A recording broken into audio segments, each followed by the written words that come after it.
Johnny asked Randy to be a part of this podcast, and he gave Randy the opportunity to choose what topic we're talking about. So, Randy, what topic did you choose? Well, I chose baseball.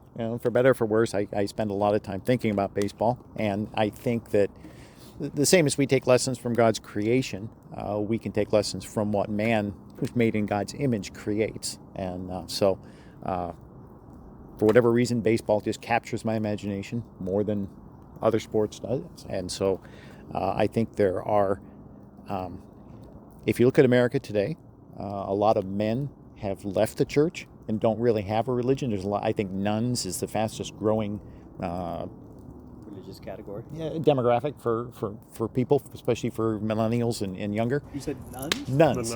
Like They don't go to church at all. Oh, not like I NUNS. have none. Yeah.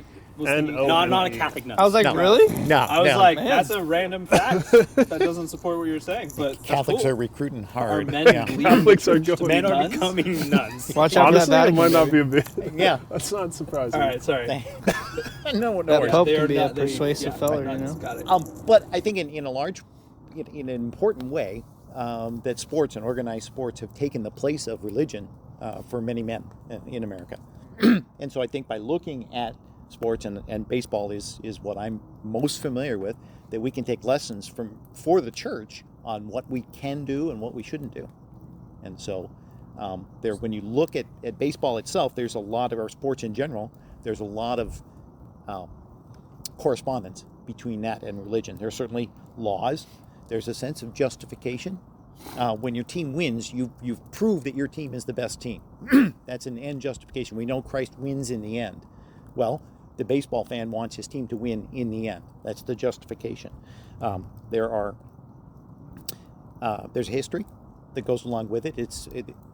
Religions are historical. Even Atlantis had to have a location, so they put it in the Atlantic, and there are mountains in Greece, and so religions have to be tied to historical events, and so sports provide us with that, especially baseball with about 200 years of history and things like that. So there are a lot of elements. There are buildings that are dedicated to the sport. There are people who are, you could call them church historians, baseball historians. You've got church rules experts, just like you have theologians. And so there are a lot of things that compare or correspond. So when you're talking about worship, just want to clarify, are we talking about that music part of the service, or are you talking about everything associated with like Christian worship? Everything associated with it. Picture a ball game as an analog to a Sunday at church. Okay. Right. So let's dive into it. Because Sure. Randy sent us some notes prior. Did we read those notes? We did read those notes. Did we read them together? We did read them together. Not at the same time, though. Not Hey, at the hey. same time. Stop talking insider baseball. So Unbelievable. he sent us some notes, and it was an extended metaphor where you connected this part of baseball to this part of Sunday worship. Went over my head. This part of baseball to this part of the church. And I kind of want to start off with, let's just start off with... Why don't we just do like a normal sequence, like starting from like setup and tear down of a church event, like on a Sunday. Sure, okay, so like, yeah, maybe Like a one- normal But it's sequence everything, of though, it. right? Isn't Yeah. it everything, though? We're not saying just one Sunday, right? Aren't we saying that the... Like, you're talking about Monday through Saturday living? Yeah. And stuff? I mean, I think there's something there. I mean, what would you say about your metaphor? How far does I it like go? what Danny's saying, though, too. Yeah, I didn't draw the metaphor Okay. in that direction. So more like more Sunday. Okay, yeah, I thought more that like was a Sunday worship Sunday. service. Okay, Sunday. Right. Sunday's the day, the game day. Right. So let's talk about get it. it. I show up to church. I see a building. Right, I know that was part of your metaphor. Mm-hmm. The dynamics of the building. What's that teach us? From baseball to Christian. Well, I think we have to ask and be careful. Even in the movie, The Town. You ever seen the movie Is that The Town? the Ben Affleck movie? Ben Affleck, Jeremy Great Renner. movie. Good movie. They're It's a fantastic movie. they are robbing. They're robbing Fenway There are Park. 2 movies Danny's ever seen. I haven't seen it. He has not seen it. He has not seen it. He just feels left out every time we talk about movies. So he was It's like, really oh, good. phenomenal film. But you have seen it? No. Oh, man. You haven't You seen would like Town? it. We should watch that for the next time we hang out. the purpose of avoidance of saying poker night. All right. Oh, man. Keep going. Keep going. No. Yes, we've seen The Town. Okay. Danny. Yes, The totally. Fenway Park is called the Cathedral. The character where they're trying to rob the money from Fenway Park on a busy weekend. That's the caper. Is they're trying They're to rob. dressed as nuns too. Yeah. The literal nuns. That's They- true. literal nuns. Hey. Good callback, dude. Yeah, That's some you're good welcome, dude. podcasting. Yeah, you're welcome. Literal nuns. All right, I'm not gonna talk the rest of the time. No, that's okay. But there's an experience you get when you go to a ballpark, okay, and the experience is tailored to make you enjoy the game, or to make you reverence the past of the Can team. you give us examples for people that don't like or understand baseball? Absolutely. When you Woman. go to Yankee Stadium, there's what's called Memorial Park. It used to be in the field of play, and now it's behind the outfield fence. And there are memorials there to great Yankee players: Mickey Mantle, Yogi Berra, Babe Ruth, Lou Gehrig, those kind of things. Those monuments Lou are, Gehrig, like are the in disease? the back. Like the disease. Most parks have a collection of retired numbers for their great players are in the back. We talked about the pesky pole in Boston. He was an outfielder, a weak-hitting outfielder for the Red Sox, and he could just bend it. It's got a short fence, a short right field fence in Boston, and so it enabled him to hit home runs. So it's called the pesky pole because he took that to his advantage. There's a number in Cleveland Stadium. It says 454. It looks like a retired number, but obviously it's not, because there aren't 454 is not a baseball player's number. What it is it's the record for consecutive sellouts that the team set during the 90s when they had a good team. Wow. So it says the fans. So instead of a player's name, it says the fans, and it's 454. That's cool. Yeah. See, and I think we miss some of that in church. We miss some opportunities like that To like in church. memorialize things? To memorialize things. Like what? Johnny had a great idea. Talked about memorializing when we had the CUP granted. It was a victory for Victories for our church. Compass Tustin over the Santa Ana City Council. But and we should memorialize my that first in some thought way. is, Yeah. you're talking about putting memorials up in church. Yeah. I think people are like, worship God. Why are we trying to bring in man into this? Because it gives you a sense of history. It gives you a sense of belonging. It brings you into all of the story. And Catholic churches did this for a long time with, now I'm not proposing this, but Catholics did this a long time with the Stations of the Cross that are in the cathedral, because it leads to questions. It tends to lead to questions. It's like the Ebenezer in the Old Testament. When your children ask, what are these stones in the middle? Or people ask, what's this number up on the wall? Then you have a story. So and it's not unconnected from worship. So memorializing things is a way to get people just more excited about the history, not for the sake of getting excited about the history, but getting excited for scripture, like being in church. More engaged in all aspects of the worship service, knowing that there's a history there, knowing that the building is planned. When you go to a ballpark, you know that the building is Like built. getting a sense of ownership. Yeah, a building is built for a specific reason. To go to a slightly different aspect, a ballpark's obviously built for baseball. It looks like a ballpark. It's built for a reason, and I think sometimes we lose that in churches because our buildings are very multi-purpose. Now, sometimes that's for financial reasons, but I think a sanctuary should be a sanctuary. It should be something that's dedicated and obvious for worship. So when you walk in, there's a sense that there's something important that goes on here. Yeah. And one thing only. So What I think would we memorialize first? pastors from the church's history. Okay. Okay. So it doesn't obviously have to be from Compass. It would just be from any church. Well, it could be great theologians. Okay. I mean, I Doug? Could put Doug up there. I don't know who that is. Oh, you're so right. Sorry. Mr. Wilson, I apologize. have you ever seen the Reformer wall? The picture of the Reformer's wall in Geneva? Not recently. No, it's just a statue of the Reformers. There's John Calvin and Okay. Luther and Zwingli and Beza. I don't remember the fourth guy. Okay. But it's a statue to the Reformers, and so it memorializes what happened, the important things that happened in the 16th century during the Reformation. Now, I know there would be people, I don't think this, but I know there would be people who would say, kind of what Johnny was saying, by memorializing certain things like theologians, looking up to them, even like holding, I know you like hymns, like you really love hymns, and you're like, I I don't do. like new worship songs, I only want to sing the older worship songs, right? I'm all for the century rule. Anything less than 100 years old, I'm not interested Wow. in. Right. But for the people that are like, memorializing stuff really doesn't matter, it could actually distract you from the gospel. The people that are, at the expense of maybe looking too Catholic or something. Mm-hmm. You know, oh, we don't want to like put too much stuff up and make it dressy because then it becomes about that stuff. What would you say to people that are worried about Christians getting excited about because it's really easy to get excited about the history of something and just the intellectual interest you have in that thing.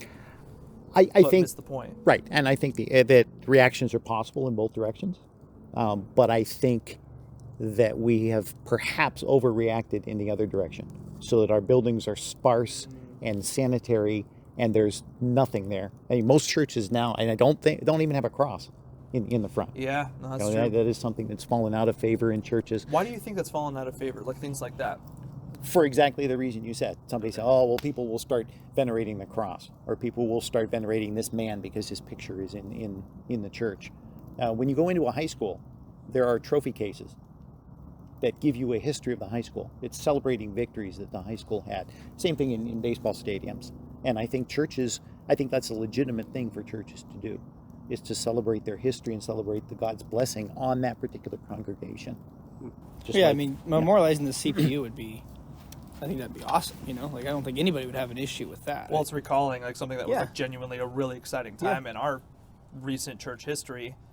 And if we lose sight of the fact that like God was the one that gave it to us, we Right. might get to a place where we feel like we don't deserve any Even hardship. memorializing the day we got denied, you know, like the persecution of that. Like our church legitimately experienced real persecution from the government, you know, that a lot of Christians probably haven't experienced in years, right? And we all have a testament for that, right? So even memorializing that and then seeing the victory later, I think that'd be really cool. I think there might be an interesting point here, right? Is where does the memorialization happen inside the building, right? Imagine I'm watching a baseball game, I'm in my seats, and then there's a screen that they put up, and they throw a monument right there, so I can't see the pitch. Right. Like that'd be a silly thing. Right. So if I throw, like the CUP hearing, like, and I plaster that right on in front of like PE's pulpit or something like that, I think that would get to a point where that. But we put our Denmark Yeah. little Yeah. thing up. We have our 8 distinctives up. What Denmark thing? Oh, the The missions, Denmark that we did on when we do little missions past- with or picture right, frame, yeah. Pastor Mika and his family, right?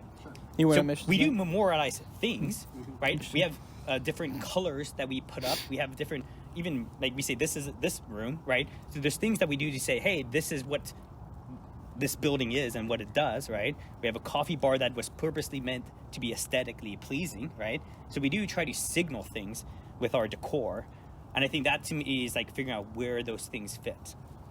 I know you mentioned like pastors, significant events that happen in recent church history. What are other things that you can memorialize that you feel like would be helpful for churches? Well, to what Josh said, the rejection the first time. When you think about baseball fans, the Red Sox and Buckner letting that ground ball go between his legs in the 75 World Series. The Bartman, the guy in Chicago who interfered with the Cubs. The guy who did like the grab. Right. I remember that, He yeah. pulled the ball away from the Cubs fielder.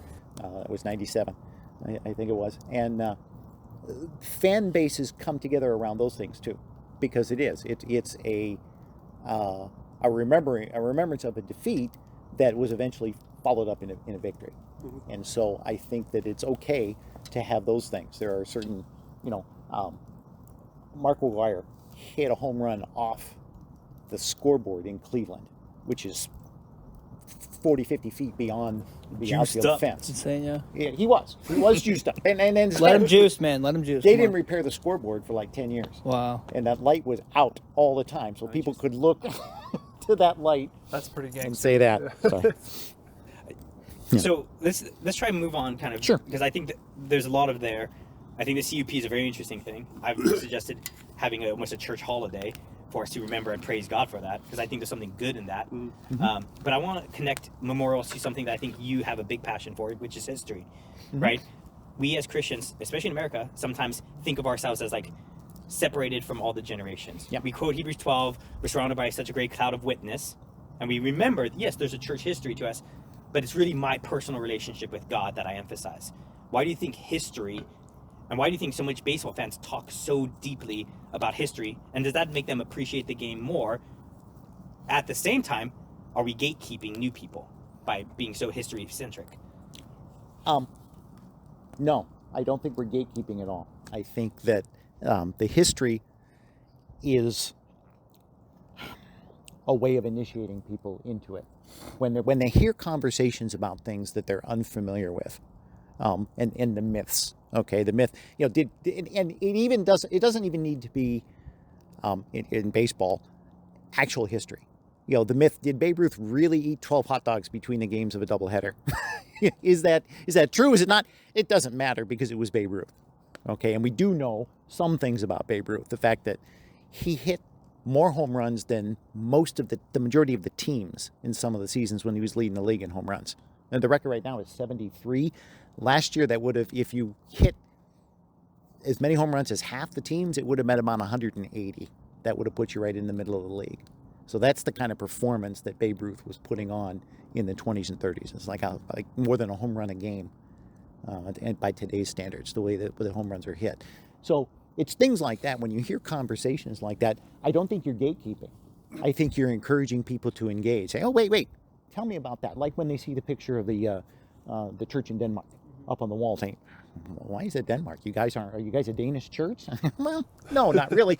But a simple question like that lets us share, our interaction, our partnership with the folks in Denmark. Okay, so I think I don't think it gatekeeps at all. When you go to baseball, a new fan who isn't familiar isn't forbidden from singing the seventh inning stretch. In fact, they're encouraged to participate. Even if they don't know it, though. Even if they don't know it, right. It's a simple song. The words will be up on the screen. We put them up there, and they're encouraged to participate. And it leads to the question, well, why do you sing that song? And then there's a history behind that. And why do you do this? And so I think by having elements in our churches that give a nod to history and it allows us the opportunity to initiate people and just who might be curious about those things. So I don't think it gatekeeps near as much as it initiates. Sorry, go ahead. This reminds me of a conversation you and I had. So Mike Crete, right? Big, strong guy. Now, sadly, moved to Idaho. Right? He's got to be with family, so praise God for that opportunity for him. But bummer for us because we used to work out with him, right? And we used to talk about people being brought into that workout on Saturday night. Our thing though is we didn't want to make it easy for new people, right? We purposely wanted to make it a hard workout. And the thought is by joining that, there's almost something aspirational of this is people who are going hard at it. And so it would keep out people who are I don't know if I want to do anything with this, but people who look at that say this is interesting, it actually draws them in even further, right? And this to me is something interesting is if Christianity is just something that the depth of Christianity is so shallow that a person on the first visit feels they're comfortable, I do think that creates a problem of, Interesting. Or do we have that depth as Christians? Yeah, I don't know if you had thoughts on that, because we talked about that with working out. Right. I was going to talk about that a little bit, at least try and do it. I mean, when I was in college, I went to Harvest Bible Church, which is vertical worship band or vertical church band, one of the largest secular worship bands that there is on Spotify, Apple Music, all that stuff. If you look at Elevation Worship, Hillsong, and all that stuff, the barrier of entry to be considered a Christian is so low that there's almost no significance in it. You walk into the building, you sing a song, and you're assumed to be good. I thought that it was really interesting. I was listening to a podcast where this pastor was essentially saying, I lead worship, and I want a new person to feel uncomfortable during my service because I want them to be oh, shoot, I might not belong here. I'm not welcomed here, but I would have to do work in order to figure out what it looks like to be a part of this congregation. I think... Yeah. Sorry. You can keep going. No, I was just going to say that I think there's something valuable about that. And even this past weekend, my mom came to church with us. She's not a Christian. And I was kind of praying beforehand, I want her to feel uncomfortable in this situation so she knows there's a proper response to it.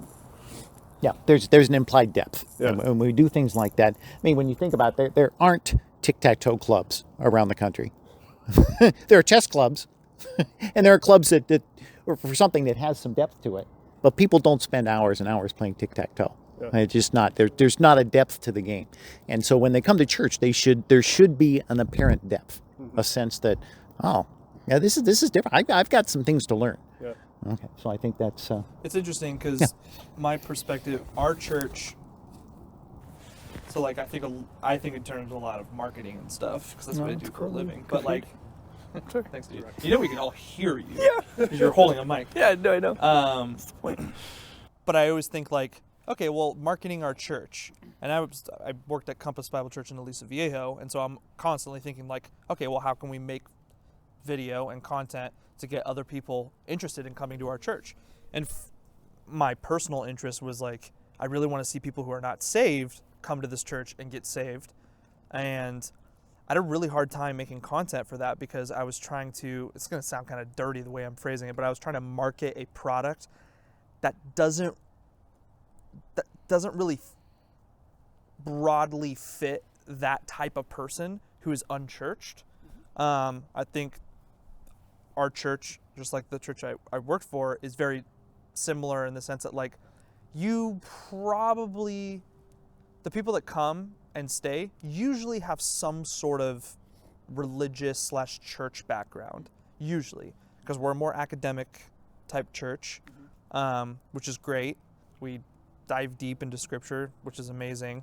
But I was just thinking through like, is by making it too difficult for people, like where's the balance there? Because I would want people to feel uncomfortable because it's like, I don't want them to walk away thinking that like, oh, I'm just like these people. This is just like a cool hangout, because that's not the purpose of church.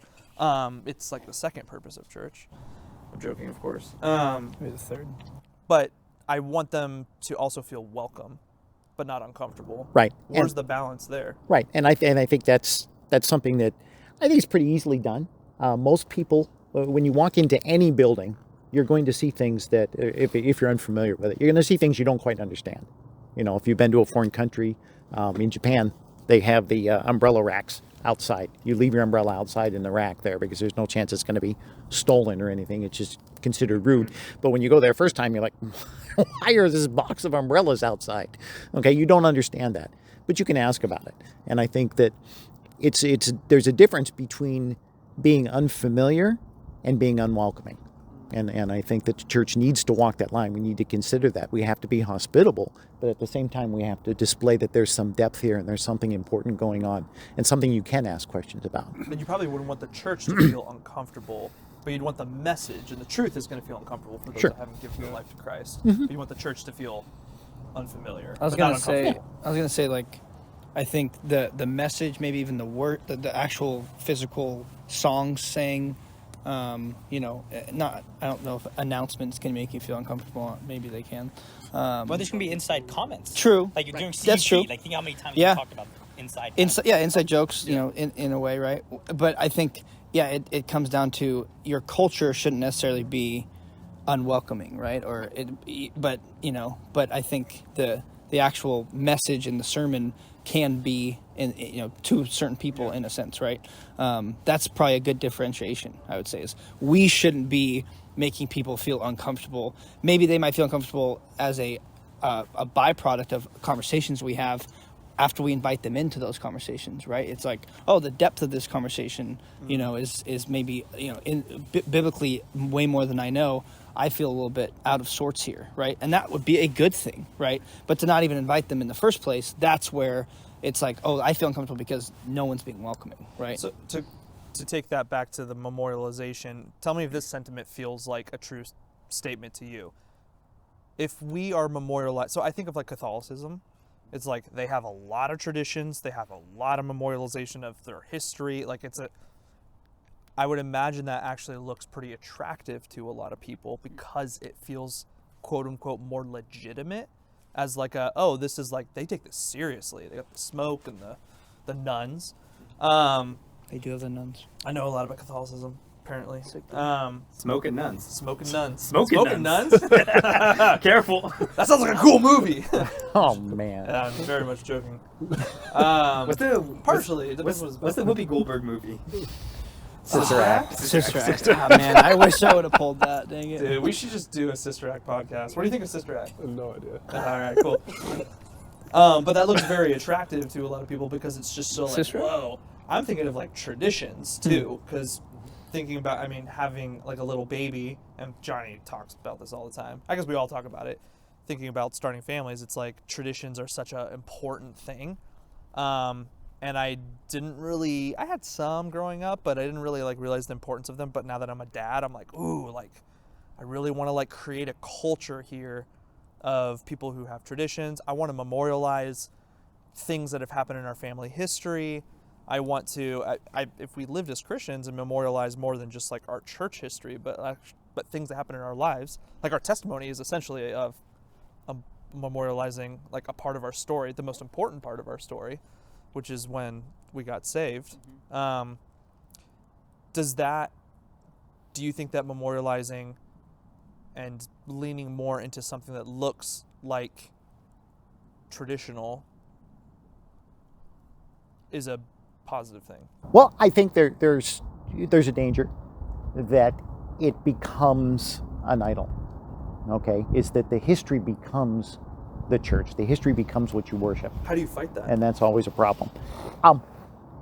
By focusing on the now.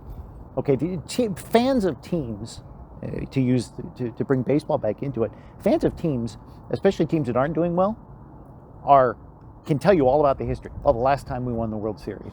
And we had this player. You know the history. You distort the history that way to make yourself look better than you actually are. And I think that's a danger that Roman Catholicism has fallen into. Okay? There's a lot of history there, and some of it isn't really good. No, but they're ignoring that part, and they're focusing on the good history. Name one thing. Name What's one that thing. movie? Spotlight. Spotlight. There we go. Crusades? Crusade. Yeah. Okay. What's worse? Kingdom of Heaven. Dude, straight up, maybe it'd be interesting. Crusades. The more I've looked into it, the more I don't think it's as crazy bad as people say. Oh, here we There's go. bad stuff in it. So It's like Doug doesn't think. genocide of a bunch of people Yeah. in God's name is like a good Well, and like movie. Doug No, doesn't I think do not. the South So is wrong. you So. don't think we should kind of the kill same. people for not believing in Christ? I think that if we want to get into Dude, are you theology, Are you going to go on the record saying you're anti-Muslim? I will go on record. I am anti-Muslim. Okay, draw a picture of freaking Muhammad? Muhammad. Don't joke about that. I have a kid coming. I think one of the things about an additional thing about the memorial that has to be done is if you and you've all run into this at a ball game or at a car show, and you realize you've asked the wrong person the question. Yeah. Because they start answering, and you're like, man, this is going to go like hours. You know, Been there. the dude is. I don't know anyone like that. He's, yeah, yeah. My brother. Yeah. Every Sunday. Sorry. Johnny, how's life been? Well, Doug Wilson has a podcast I about still don't know that name. Who are you guys referencing? your Lord and Savior Douglas Wilson, dude. The guy you pray to literally before dinner, like an hour before we recorded this podcast. Randy was there. He'll attest to it, right? Right? As we were saying. It's a He's laughing 'cause he heretical podcast. I know, I This agree, is it was heretical. We Yeah. shouldn't have done that. Just, Keep going. oh, man. Randy's out. Yeah. Oh gosh. Well, I wanted to kind of bring it to an interesting point, right? We're talking about history. We're talking about memorializing things.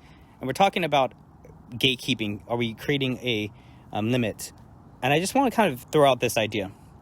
If people don't feel like outsiders, that implies there's no insiders. Yeah. And I think that's a point that needs to be understood. Like, if... So clicks aren't wrong. What? Ooh. Dude, that's a whole thing, yeah.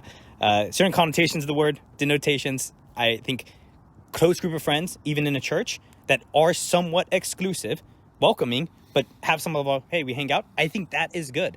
Imagine a small group that says anyone could come in and out of our small group at any time, right? But that's the same thing with the church, though, is there is a pretty high standard to come into the church. It's full submission to Christ. Right.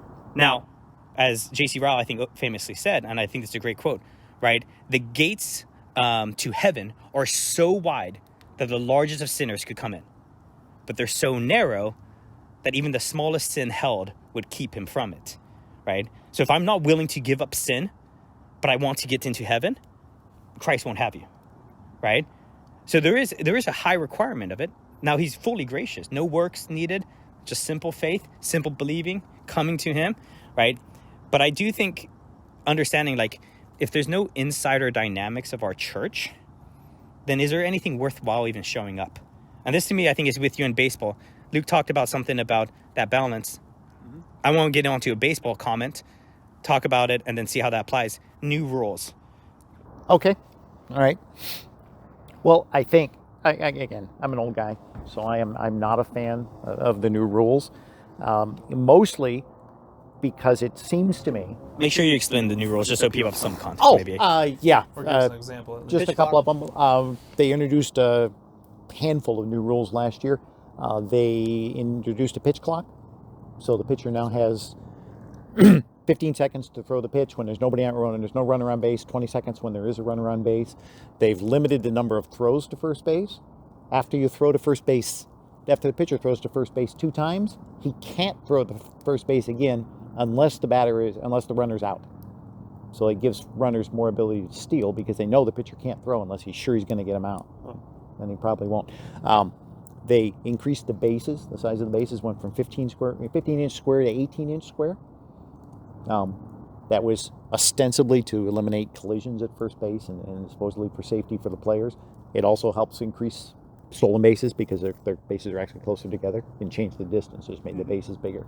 And things like that. They are trying to speed up the game in order to draw, make a shorter game. And that always annoyed me, just that statement to say, well, we want to shorten up the game, because as a baseball fan, I like baseball. Nobody goes to a movie, nobody, maybe people go to church and say, oh man, when is this going to be over? But I don't go to a baseball game thinking, oh man, I can't wait till this is over. That's not the point. Can't say that's true for me. Right. I get to the first inning and I'm like, whoa. Yeah, This is boring. Well, because it's not It's your fun with people, though. but it's not your love, though. That's like the whole point. I You think don't know of an analogy. Like if you love God, right, then you should love being at the church. That's true. Well, I mean, I relate to the movie thing. And so, I don't care how long it is. If I, love I think the movie, I'll church, keep yeah, watching I think the church is falling into, to Johnny's point, the church is falling into the same danger, is that it's easy to change doctrines to draw more people in. Okay, well, LGBTQ, that we can tolerate that, and we know those Old Testament verses were really just for, the nation of Israel, or whatever excuse is made. We don't really know what arsenokoites means in Corinthians, and there's all kinds of excuses that are made. And I think that the way that baseball is damaged by these rules, how many rules can you change before it's not baseball? Again, okay, that's a tough line to draw. But as Christians, I think we know the line to draw. How many rules can you change before it's not Christianity again? How many rules can you change before it's not church again? And I think that's a danger that we have to be on guard for, and baseball is a good example of perhaps what not to do. So what rules would you say? So obviously there's big ones. So what's that church? Foothill, right? Church, I don't know what the name of it. You know what I'm talking about? The one that has that billboard that says it's the beginning of a new year, a great time to remind you God loves trans kids. And they're literally falling after Jesus would say, throw a millstone around their neck, because they're saying, hey, castrate kids, teach them to go to hell, right? And so that church is clearly shifting the Now, what rules they're enough. saying isn't necessarily wrong. Yeah, I mean, the But concept of obviously, yeah. loving But that's not what sinners, they're Right, but the point right, is to say he loves them in a supportive, affirmative way. Yeah. And we know, we were smart enough to read course. the rule correctly, right? Well, yeah. So that's an obvious rule, right? Transgenderism, same-sex marriage, that's a classic one. Where do you think the church could be in temptation, a church like ours, to rule shift in such a way that isn't less leaving, true gospel, but is hey, are we messing with this enough that, see, I don't know if that's your views on Hillsong, hey, I know there's some Hillsong songs we use at our church, your 100 century rule. Where do you think we're messing with rules in a way that's dangerous? Yeah, I think that's one, and I would think music is Do you probably. actually really hold to that? You're Yes. Yes, wow, he does. that's I absolutely do. Interesting. I like hymns. I think the hymns are better. I think the lyrics, the words are better quality. right. I agree with that. I yeah. agree with that. I think it's interesting if you watch in our church, just to get on this for just a second, you'll notice that there's applause after every song except the last one. Wait, Then- sorry, I missed that. What? There's Applause, applause before every song except the last one. The last one is a song that's designed to make us worship because it leads right into Justin's prayer, and then PE comes up and preaches. Okay, yeah. Shouldn't all our songs lead to worship like that? So I'm going to push back a little bit on Okay. that. And Wait, because what point are you making? Are you saying applauses are good No. or bad? Well, I say that applause is not necessarily not- worship-inducing. Right. It's Gotcha. more worshiping the band rather Right. than Applause. God. I applaud at baseball games. I don't generally applaud at church. But I guess to go to your analogy, All right. you had something on the notes, contagious cheering. Yes. And I think, are you? Maybe I just want to get your thoughts. Maybe you're negative about contagious cheering. So I'll just pause and say, what did you mean by contagious cheering? Okay. Let's tighten up the analogy. Okay. So baseball players expect applause when they do something. Okay. When fans applaud, when you're in a group of fans and they're excited, it's easy to get excited. It's easy to applaud for you. Even if you're uninitiated, you don't understand the game, you don't understand what's going on. Clearly, these people are excited. I can cheer along with them. That's easy. For a preacher in a worship service, applause is more saying amen. Okay. And I think for the initiated, I think PE loves to hear amens from his people. And we know this. I think that's the sort of thing that can be contagious the same way that applause is at a baseball game. So it was a different sort of interaction. It wasn't necessarily cheering, but it's that applause, that acknowledgement of appreciation. Would you be comfortable with applauding or clapping in excitement?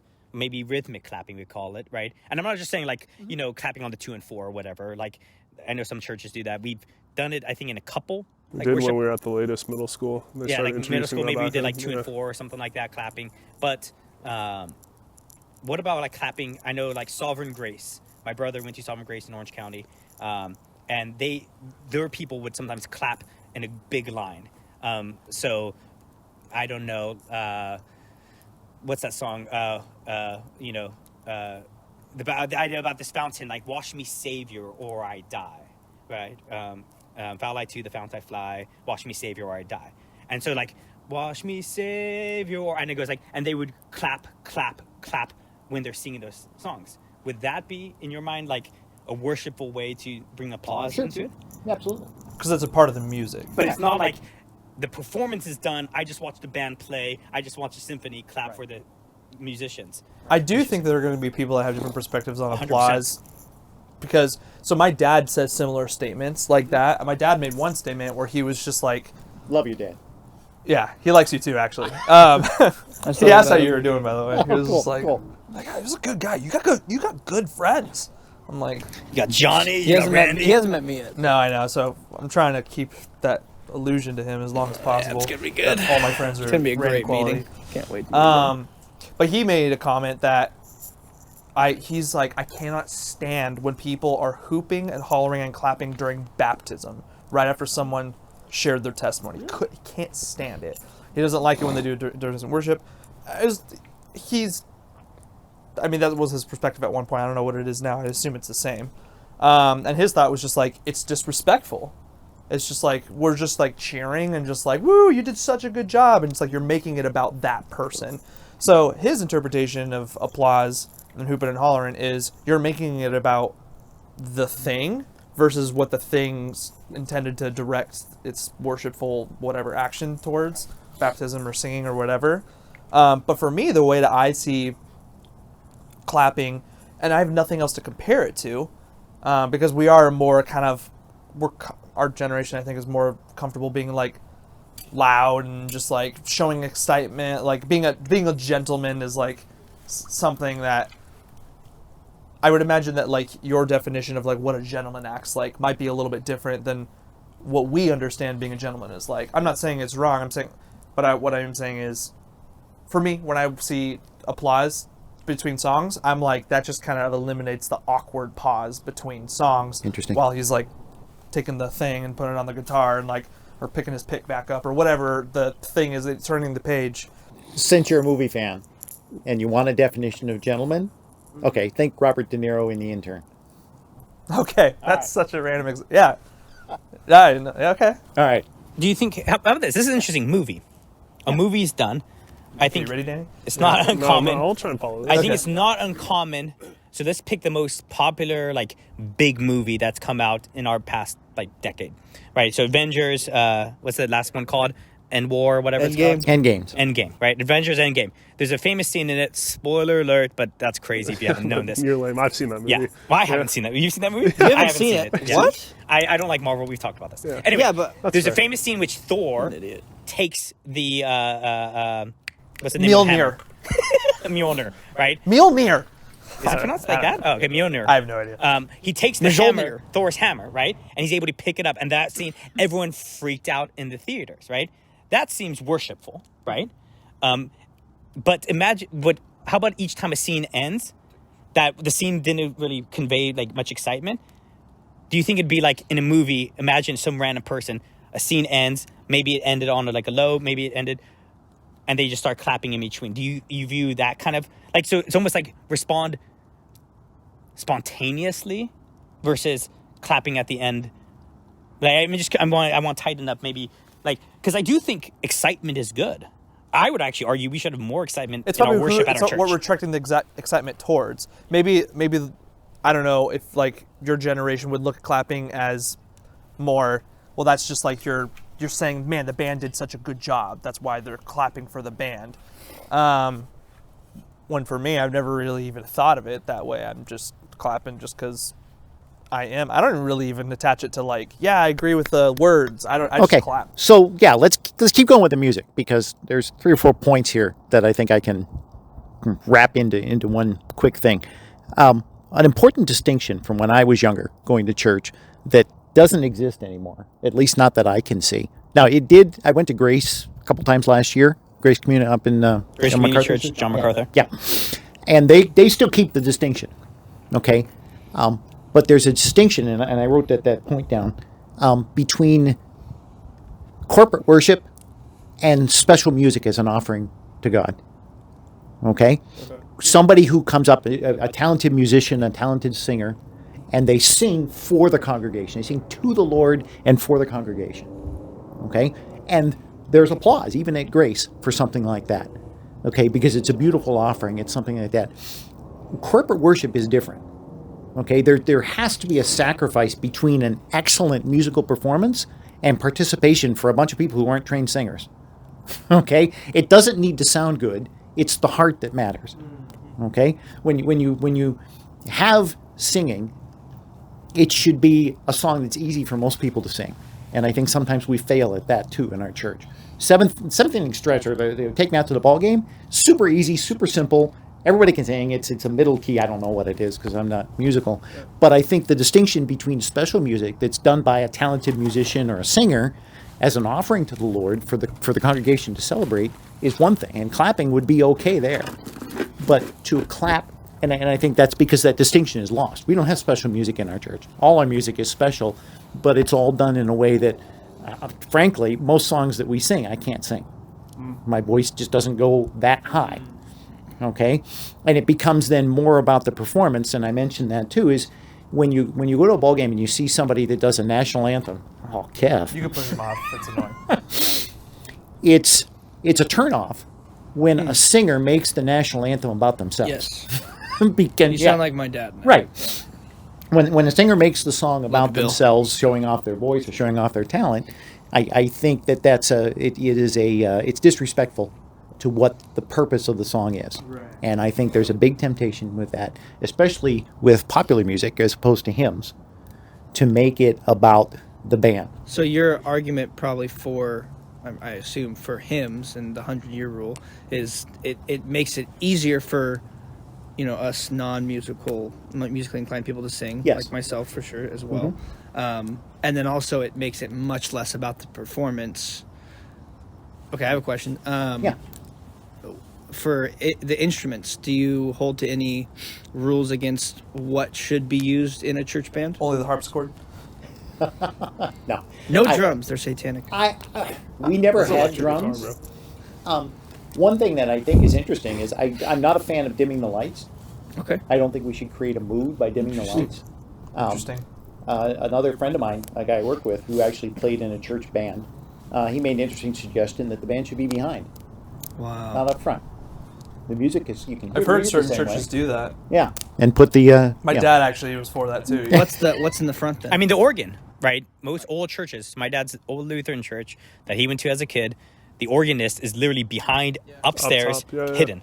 A lot of the time too, for And it's all organ about the players, voices singing. it'll be like to the side. Yeah, just like I mean, that's why I did in Denmark, because they have a kind of slightly different culture than us, and I got a sense that they probably would be very upset if I was like right in the front, right? Again, America, Denmark, maybe it's just simply national culture, right? And maybe that's all this, but I do tend to like the idea of off to the side, but I think a point you're making that really made me think about this. When you clap, what does that signal? It signals you are not part of the thing you're clapping for, right? I don't clap for something I've done, right? Like if I win a touchdown, What about when people are like, give yourself a round of applause? I take everything I just said back. Thank you. So Maybe when we I- should just like think before we like talk. I don't know. So imagine a baseball player runs, gets to first base and starts clapping for himself. There might be a moment of him slapping his hands in terms of like, yeah, I got it, but that's not clapping. Like, let's be real, right? It's like Or like a one smack. yeah, right. But To clap. imagine like if I'm a violinist who just played a beautiful, fugue, and I finish, I put down the violin and bow, and I'm sorry, what clapping. was that word? Fugue? F-U-G-U-E. Look up. F-U-G-U-E. Yeah, Yeah, it's a composition, musical Wow. composition. yeah. Bach's famous. Dude, for it. I'm gonna- Anyways, You don't know classical music? Dude? I'm going to fit that. I don't know words. I'm going to fit that into a fugue is just like conversation I can't remember, Somehow. but it's used in layman terms of like Fit that fugue, dude. mixing in beautiful things. So like you could say like this burger's flavors. It's like a fugue of flavor in my mouth. I'm saying that 5 times. Dude, heck yeah. That is. Anyway, but my point though is Your when you outfit's a clap, fugue. This has just made me think. When I clap, I'm signaling me commenting on something else that happened. Interesting. Okay. And I think corporate worship, I think you're right. I'm the one bringing the glory and praise to God. So why would I clap for that? Now, if God has done something and I'm responding to him, I should clap for that, which I can maybe make an argument for baptism clapping and stuff like that. I would say, yeah. Right? I Because think so, too. we're acknowledging the work that God has Because that done. is right? sincere celebration. Yeah, Yes. of like God did something, right? Yeah. But Although I'm sometimes singing- worship can be that too. Picture Sure. of the crucifixion. I'm not Yeah. sure we applaud for that. What's that? It's a picture of the crucifixion. And the Well, the resurrection. resurrection. And the resurrection. Yeah. Okay. I will say that Fair I find enough. the hooping and hollering weird. Like when it's like all the kids' friends or whatever, just like, yeah, Bobby or whatever the kid's name is, it's just like, yeah, that's so awesome. It's just Like a high school graduation. Hmm. And I Yeah. think it's more important than that. Right. I will say as someone that was in the church in high school, when I got baptized and I had a huge group of friends like cheer, like that was a big thing that happened. And we kind of turned it into like, it's cool, like we should go to the service and we clap for the people because they got saved. So like we intellectually knew it, but I know that when I was hooping and hollering, I was definitely not doing that because they were saved. Looking back, it was just like kind of a fun thing. I will say, I do think that's more on you. Because I Whoa, feel like dude. whenever I just I opened my heart. All right, go ahead. Close it, dude. when I like, because I do think it's possible to like clap. Again, because I think it's possible to clap too. I think that Jeez. excitement is good. I think we have to fit into somewhere the logic of David dancing and to an ungodly woman that was an offense to her, right? But it was a glory, is an honor to God.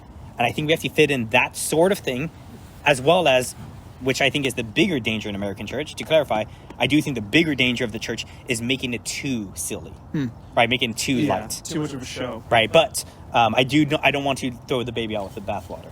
Don't do that. Well, I do think that it's, and this is probably going to be like one of those comments where you guys laugh at it because you probably think it's a little bit too aggressive. just I'm as a excited for heads this. up. Go for it, dude. But I think that like, Thanks for the disclaimer. yeah, no, I appreciate it. Yeah, there is a response where like I want to be clapping, but I think it goes on to kind of what you were saying a little bit, Johnny. Like, how are we properly engaging with the worship? But it's also how are we submitting to leadership at our church? Because you guys will notice every single time who's the first Oh, person. P is to a big clap. clapper. He's a big 100%. clapper, and Yes. who's training us to do it? I mean, I would want to follow him, so it's kind of like, I think it's a matter of us, again, going into the click thing, whatever, kind of having these good conversations to say, how do I want to be approaching worship? Because if we just follow blindly, we're going to get into this point where it's applaud for the band every single time without honestly evaluating where our heart is in Yeah, doing yeah. that. If I could speak to what I think PE is doing, which No. psychoanalysis Can't. aside, dangerous game, right? But I feel like I've talked to him about worship. Is he's mentioned this in different moments. He read a book with Justin, who Yeah. obviously helps lead the musical band, right, into corporate worship. They read this book about music and the idea that music is to actively direct our bodies, right? Not just our spirit, but our bodies as well, towards the glory of God. He's mentioned from sermons even the value of classical music to direct us upward, right? And you have to keep going. You can't just be like, I listen to classical music, I worship God, but continue that upward to glorify God in that music, right? So I think his sense is the reason we clap is to again, he has a sports kind of dynamic, and I think the idea is like, I'm looking at my team. I'm looking at, if he's the coach, For sure, right? yeah. And he's looking at his guys like they're too lethargic. They're too sluggish. Let me clap. Let's rile them up a little bit because they Interesting. need to be more excited worshiping God. For sure. And what I noticed, and sorry, I want to go after, like, keep your thought out. So the last point is, when I hear us singing the loudest, I hear us singing the loudest when it is the most stripped down. There was one time where Because Justin, the volume's lower. thank you, is one time with Justin, I don't know if he had a sore throat or if he was just being musical, he allowed us to carry the first verse of a song, and it was just him and his guitar, and the entire service. Was this after the message?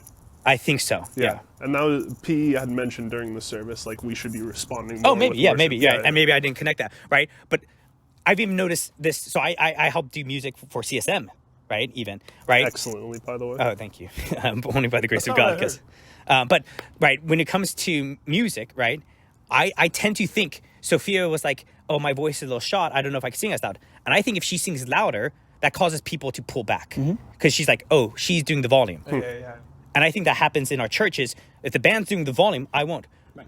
And so I actually pulling back, it makes our worship even stronger. Well, it's like For when sure. they do the either no instrument playing, and he goes, just your voices, right? Yep. Like, yeah, exactly.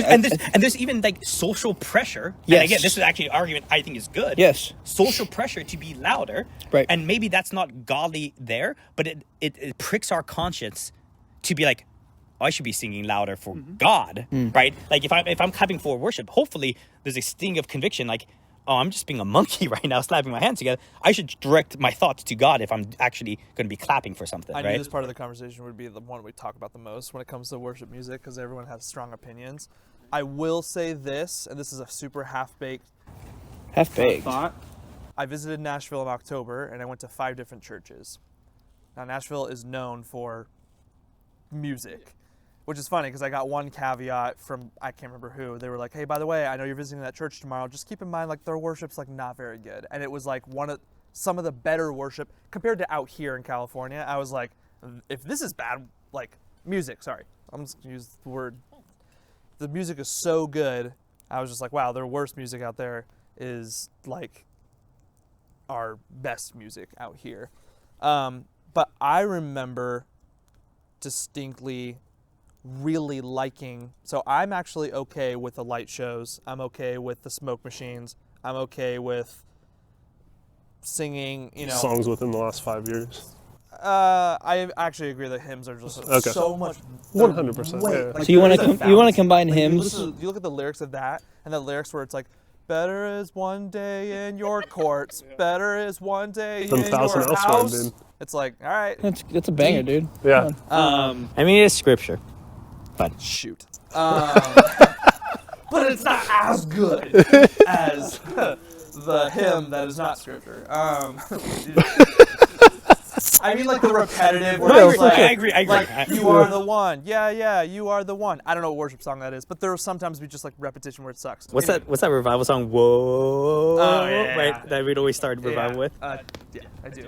Something like Matt But Redman. when I was out there, I remember finding it easier for me to access the lyrics in a worshipful way when they were done at top excellency. I don't know if it's because I appreciate more artistic stuff. I don't know if it's I don't know what it is, but the way that I kind of You are pretty artsy. thanks, dude. The way I framed it in my head was just like, okay, why do Hallmark movies suck?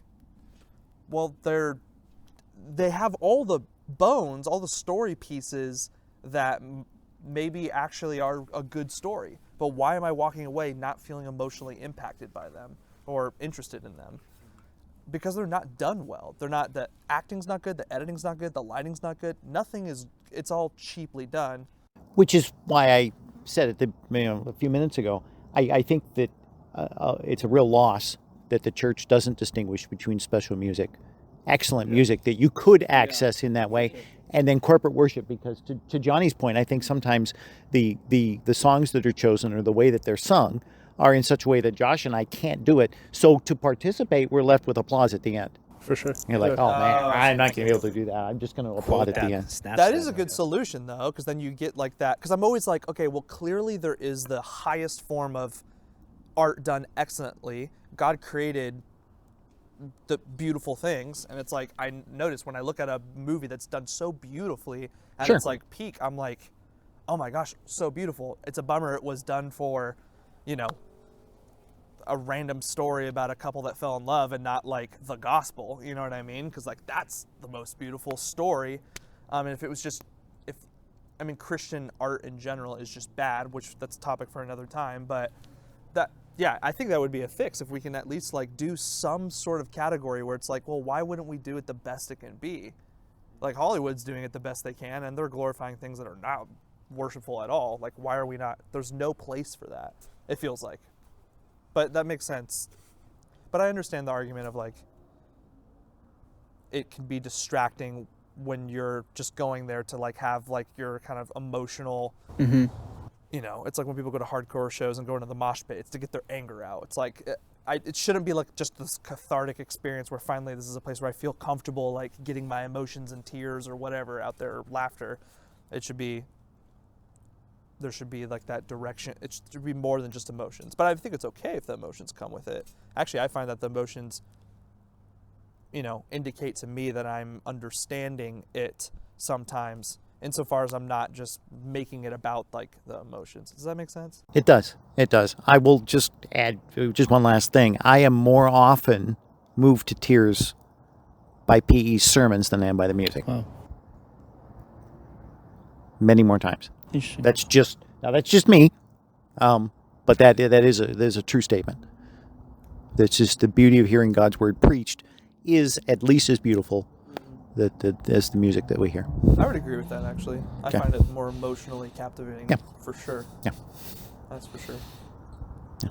Maybe that's the reason why those churches, I feel like it's classic. It's like churches that have good music have terrible preaching, and churches that have terrible preaching or great preaching have terrible worship. Like you hear that like thing going back and forth. I'm over, you know. No, that was actually another part of my baseball analogy Get into here. it, man. Is a team that doesn't have pitching but has hitting celebrates the hitting, and a team that doesn't have hitting but has a good pitching staff, well, that's what they celebrate. That's what the fans are into. And so what happens is there's this dangerous spiral where the team concentrates on its strengths, and then the weaknesses get even more. Then the disparity grows and grows and grows. Ooh. And so I see that in churches a lot. Exactly what you were saying. A church that has good music, great music, they focus on that, and then the preaching suffers. Yeah.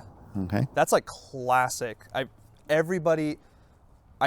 is probably the number one thing I hear from other Christians who maybe they go to other churches, or you ask them, how was it, or what's your church like, or what do you like about it? And most often I will hear, oh, the music's amazing, or the worship's amazing. That's interesting, because that's clear. That's like that. Right. And Seeing what you're good at. And it's always a temptation to celebrate your strengths and just kind of mitigate your weaknesses, or Yeah. just don't celebrate them, or don't call attention to them. And I think That's a great point. I think as a church, a worship service, just like a baseball game, is all designed for one thing. It's designed for 9 innings of baseball, and everything leads toward that. Yes, you have a break for the 7th inning stretch, and there are changes, but our worship service should all be about that. The music and the announcements and the building itself and the sermon should all be designed for worship. They should all be focused, and so they all need to be strong. You know, a team that's successful has a good pitching staff. They have a good defense. They have a good offense. They have players that can hit. And I think a church, to be effective, is going to have both good preaching and excellent music and a well-focused atmosphere. And that includes the hospitality, that includes the amenities and all those things. But all aspects of your game have to be focused on. And we tend to lose that because it's easy to celebrate your strengths. Yeah. Wow, that's a really good point. That's the best analogy yet. That's the most that resonates. So as we kind of come up on a close, as we think kind of on the last few minutes of this, temptations to the game. You had some of them that piqued my unique curiosity. I believe one fact that I think is interesting to quote about the feminization, right? Because you mentioned the feminization of the game, and I think the feminization of the church, feminization of America. You ask most men, like, what's the biggest problem with America? And like a lot of men are going to be like, man, we got weak men not stepping up, right? It's like one of the most classic things.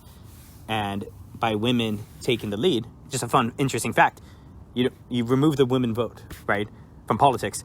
No Democrat has been elected in like 40 plus years, right? Wait, Whoa, you're telling me that you don't think women should vote? So with this idea, then, is that right? stat? What? That's legit. Stat. That's a legit stat, yeah. Stat that? Like that's Yeah, you could find that stat. Again, I'll put it on the show notes. That's not. Check out our Instagram feed. You'll be able to see the. I'll sign up for the women not voting thing if you're looking for somebody to sign up. I'll sign up for that. There we go. Right, so, Jeez, Randy's in. so, Good luck finding a job, Randy. so you have You are kind of funny. this idea, though, right? Hear that one? And I think some people, out of context, crazy. Which one person do you think is watching this video right now? Jason Yu. This one's for you, Shout out Jason to- Yu. Nick Jake- Choi. Hey, here for we go. you, Can we Adam Can we Diebert. just do like the last 5 minutes, just shout out? Dude, let's do shout dude, outs. honestly, the only people We have who to do our I know watch it. sponsor too. Shout out to Did you like the ending of that movie or what? Best ending in any movie. So, Anyways, Haven't seen it yet. talking about the feminization, I tend to think that, right, the biggest danger is men didn't take a serious call to action into the church. I would actually argue if there's one topic I think is the linchpin in which every church would have to go one way or the other in our generation is how do you think about women in the church, right? You see Saddleback, right, who started ordaining, if you could even call it that, right, women pastors, right?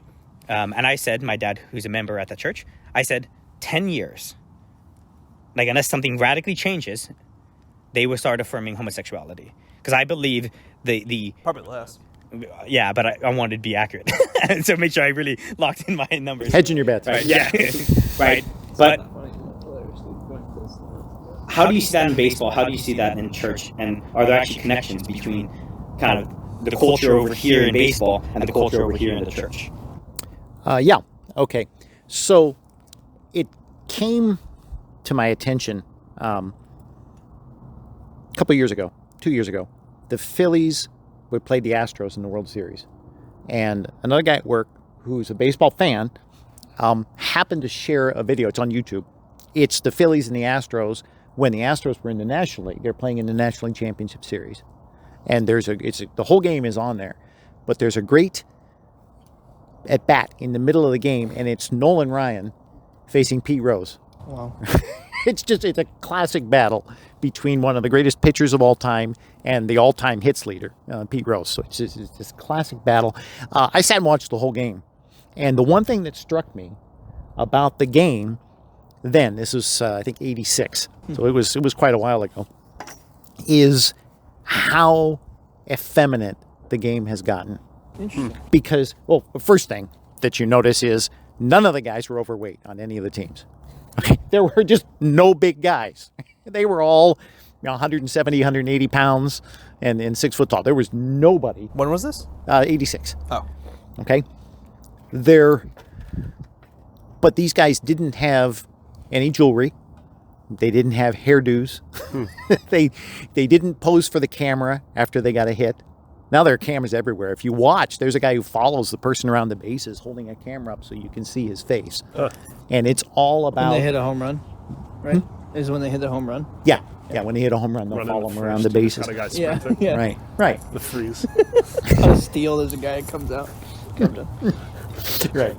I mean, not the freeze, not Yeah. to beat the freeze from Yeah, that's what I was just joking. Like he's running next to him, trying to videotape him. Anyways, not Okay. joking. It's a really good It's a joke. great joke. Funnier than any joke he would make. Danny's the funniest one here. Funnier than you, Luke. So just seeing that contrast, having not seen that game since it was live in '86, and then watching it and comparing it to the games that are on now, you just notice how much it is not a team game anymore.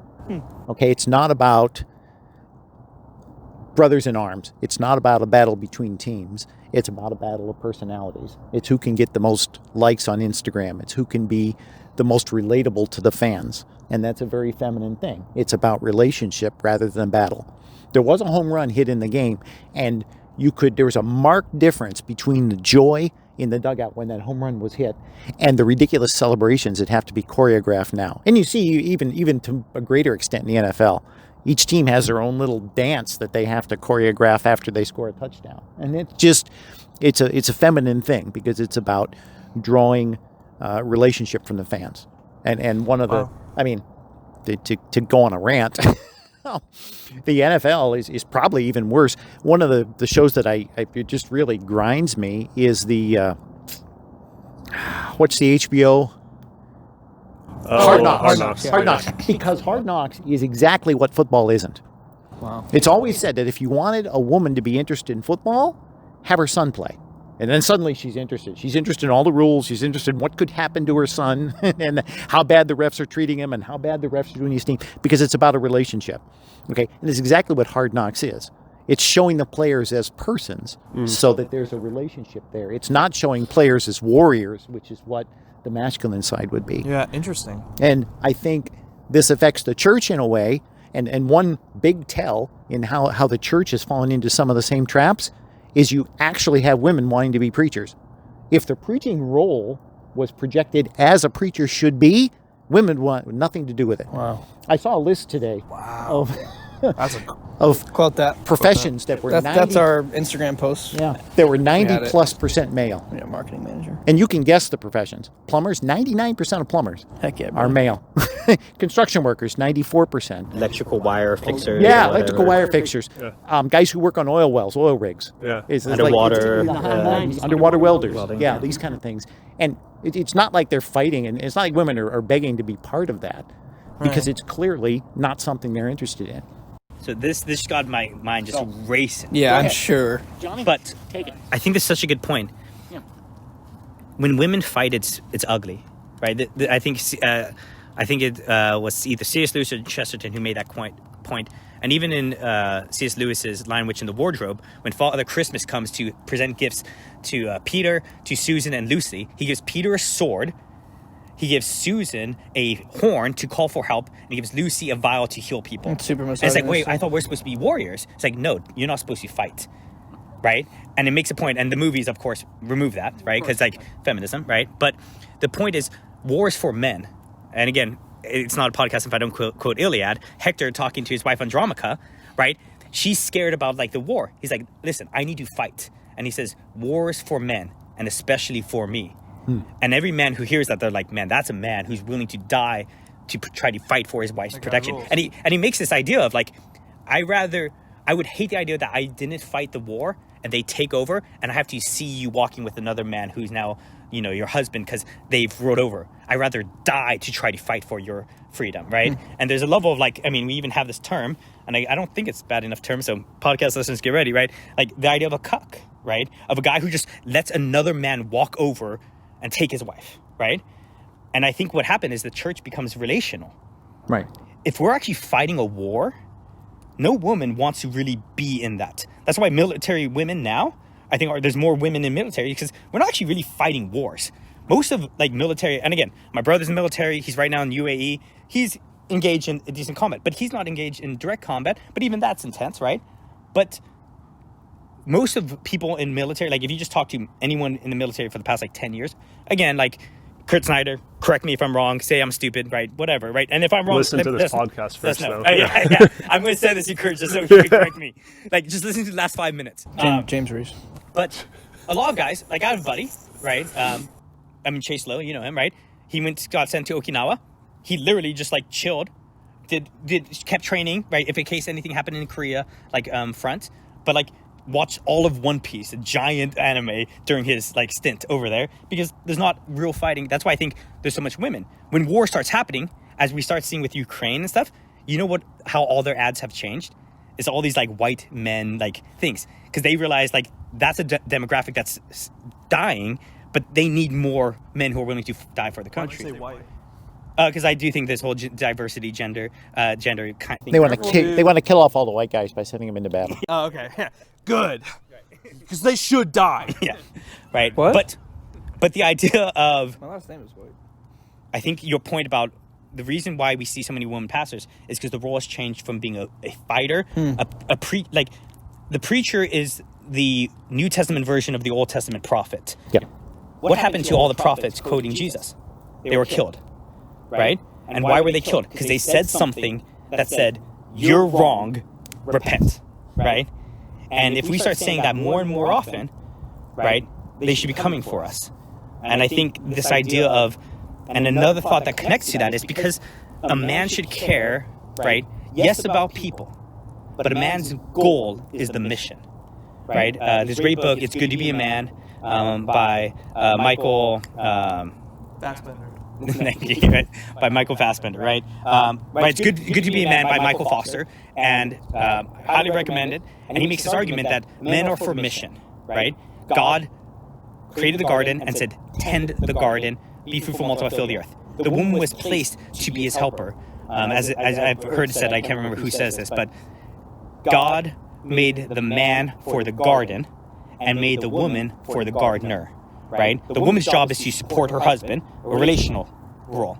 The man's job is to tend the garden and expand it across the whole world. And I think when we as pastors get so focused, right? As the church, right? As the church and pastors, right? End up getting caught up on the relational dynamics of church, like, you know, and to clarify, church is family. We got family dinner literally this Sunday night. Big fan, think that's wise. But if the whole goal is that we're just all friendly together, we're missing the point. We are here on earth with a mission. And I think that's just, because once you remove the mission of like going into the nations, discipling, baptizing, teaching, and you just make it about, oh, how do we all get along? If Interesting. if there were more pastors that would take on, ridiculous legislation or ridiculous, even local stuff, when the city of Santa Ana or when the city of Irvine does something foolish, if there was a pastor to call them out to the point where he's on the news, and then the news, the talking heads are saying all sorts of horrible things about him. Oh, he's a racist, he's a misogynist, whatever the word of the day is. There are going to be a lot fewer women who are volunteering to be pastors. Right. If that's what they see the job is. Yeah. Because you're doing battle. Any woman pastor, for lack of a better term, that has wanted to, be ambitious enough to say, hey, I'm going to do this, has seen a male pastor and said, oh, I can do that, right? Yes. And that's the issue, right? Is what we're saying is women should never look at a pastor and be like, I can do that. They should be like, oh, I don't want to do that. I don't have any desire to. I'm happy they're doing that, right? They're doing that well, and I'm good, right? It's interesting. My friend who I work with, we had like an hour-long conversation about women pastors and charismatic theology and stuff. So he comes from more of the, I think Assembly of God is the church. Yep, it's charismatic church. He's a great guy and he's a Christian, but he really thinks there's nothing wrong with women pastors. And I was trying to explain that's how that's not scriptural and stuff. And he was explaining that, my sister, really wanted to be a pastor. And she had men in the church come up to her and say, you're not allowed. And they basically like squashed her dream in a sense. And he's like, it sucks because it's like, that's like something she's really gifted at. And I'm like, well, how so? And she's like, well, she's a great public speaker. She really loves people. And I just thought that was interesting because when I'm hearing about like, well, that's not what a pastor is fully. That's just like a little piece. Like, yeah, you should love people to be a pastor. Yeah, you should, probably have public speaking skills, but you should be a warrior. You should be that person. And I was just saying, my argument against him, other than, there was a lot of arguments, but one of my main things was just like, she's looking at that position and going, I want to be that, because why should he be able to get all of this like kind of adoration and leadership and like people are looking up to him and respect. And yes, pastors should have respect and you should look up to them as like an authority figure and to their leadership.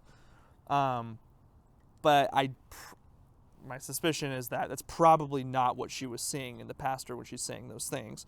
she's probably saying more attention, notoriety, and whatever else most pastors probably make it about here in our day and age. So yeah, it's very interesting. I want to make one more point. I think that it's really interesting to see the correlation between all the different churches that are accepting women's pastors as well. I heard a really good quote where it was like, somebody is willing to fight a lot harder for what's behind them than what's in front of them. Yeah, Chesterton, he says. Something along those lines. And you probably know way better than me. But I think that if you see women who are trying to be pastors, more than likely it's because they're fighting for what's behind them, but it's a very weak thing. It's something that's going to crumble down very fast. Whereas if you see men, especially, I think our church does a great job of it. They're always, we're trying to make progress.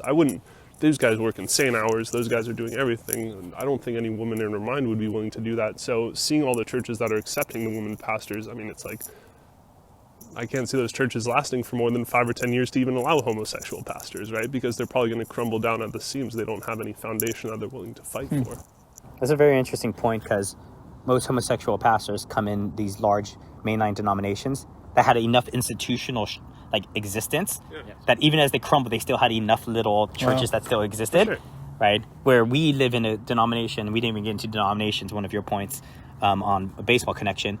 We're in a very individualistic denomination, right? To even call ourselves in a denomination is hard. Like, what denominations compass in? I would argue we're in a compass denomination, right? We have ties, financial. I assume there's some form of not maybe authority, but conversations between PE, Pastor Mike, Bobby, Ben, and all the others in Texas whose names I probably can't remember perfectly, right? But that dynamic. But yeah, that's an interesting point. And it's an encouraging thought as a Christian. Stupid doesn't work. Right. So no matter how bad things get at some level, I know, just let it keep going for 10 years, it killed itself. Yeah. Homosexuality is stupid. And here's a proof of it. Hey, homosexuals, you guys can have your own society. Go have that society. I just have to wait one generation, and it's done. And that society's ended, right? Because they're bad at it. Right. But I do want to just read one Bible verse, because I think this kind of encapsulates what we're talking about. Paul talking to Timothy, what's the role of the pastor? And he says this: preach the word, be ready in season and out of season. Okay, and what's the verbs to explain what he's supposed to do? Reprove, rebuke, and exhort, with complete patience and teaching. Reprove, rebuke, and exhort. You know what those are all? Calling out issues. Not encouraging per se, right? Though, I know Greek, so someone quote to me, parakaleo is being used there. I agree. But the emphasis of this is to chide and correct away, to see dangers, to see wolves, as Paul says in Acts 20 about the Ephesian elders, to see wolves and say, hey, watch out, focus on this line, right? And their job is to, again, not preach to the itching ears of the flock. And I think, and again, I now say this openly, right? I think our pastors do a good job trying to call out where they see dangers and issues doing that. And I think, the men's retreats, we've had some really great ones about even talking, I think he even in a sermon talked about, listen, if your company's saying this, and we talked about this, Danny, specifically, about HR things, and if you have to say, hey, I can't do this, and you lose your job, we as a church should be willing to jump in and help support you, so you have no fear doing that, right? But I think that kind of energy of, we have to push back. Because if we keep giving ground, one day baseball won't be baseball anymore, right? And one day the church would just be like every other community group that exists out there. It'd be no different than safe space, a Facebook, group. It'd be Moms of Orange County, and it'd be Compass Tustin if we're not actively fighting for the glory of God. Yeah. If the church is no different than the world, you just might as well go to the ball game. That's a good way to end. All right. Well, thank you, Randy. All right. Thanks, guys. Good job. I enjoyed it. Yeah, Like that and was subscribe. a lot of Leave fun. a comment for suggestions of Thanks, topics Butcher you'd like Botch, to hear. for sponsoring us.